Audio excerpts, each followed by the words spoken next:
న్యాయమైన డిమాండ్లను పరిష్కరించడంలో ఈ రాష్ట్ర ప్రభుత్వం సంబంధించిన మంత్రులు సంబంధించిన అధికారులతో కూడా వైఫల్యం చెందినారనేది మేము తెలియజేస్తున్నాం. ఎందుకంటే గతంలో అనేక దఫాలుగా ఈ రాష్ట్రంలో మంత్రివర్యులు కానీ సంబంధించిన అధికారులు కూడా అంగన్వాడీ వర్కర్ల యొక్క సమస్యల్ని వెంటనే పరిష్కరించాలని వినతి పత్రం సమర్పిస్తే కూడా ఎంతవరకు కూడా ఆ సమస్యను పరిష్కరించకపోగా ఈరోజు 8వ తారీఖున సమ్మె చేయడానికి మేము సంఘంతో అవగాహన దాని కాదు పూర్తి బాధ్యత ఈ అధికారులు ప్రభుత్వమే బాధ్యత వహించాలని సంఘం తెలియజేస్తున్నాం.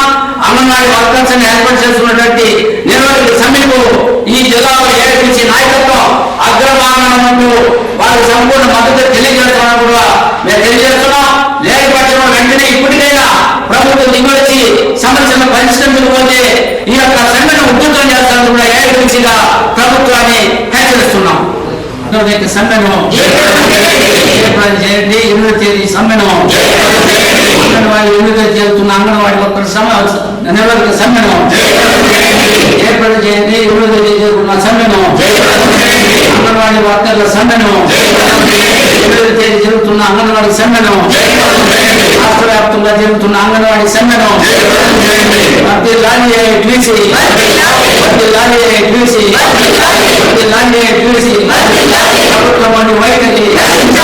ప్రభుత్వం వైఖరి అంగన్వాడీ కార్మికుల సమస్యలను వెంటనే మా న్యాయమైన సమస్యలను వెంటనే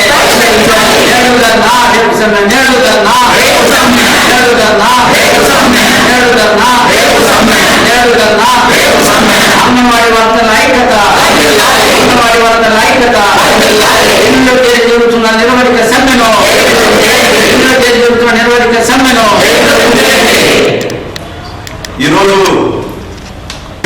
అంగన్వాడీ సమస్యలను వెంటనే పరిష్కరించకపోతే నిరవధికంగా సమ్మెలో పాల్గొనటకు అంగన్వాడీలకు సంపూర్ణ మద్దతు తెలియజేస్తున్నారనేసి ఏఐటీసీకి అనుబంధంలో ఉన్నటువంటి అన్ని సంఘాల మద్దతు తెలియజేస్తూ వాళ్ళ సమస్యలని ప్రభుత్వం వెంటనే పరిష్కరించకపోతే 8వ తారీఖు నుంచి అంగన్వాడీలు చేపడుతున్నటువంటి సమ్మెకు అన్ని సంఘాల మద్దతు తెలియజేస్తున్నాము.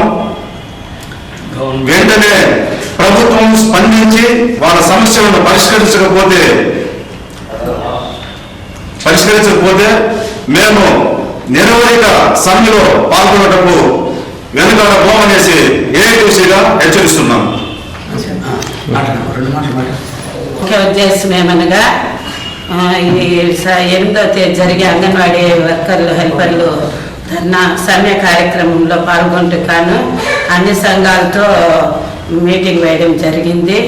ఈ కమిటీలో అన్ని సంఘాలు మాకు సంఘీభావం తెలుపుతూ మాకు సమ్మెను జయప్రదం చేయడానికి అన్ని సంఘాలు ముందుకు వచ్చినారు.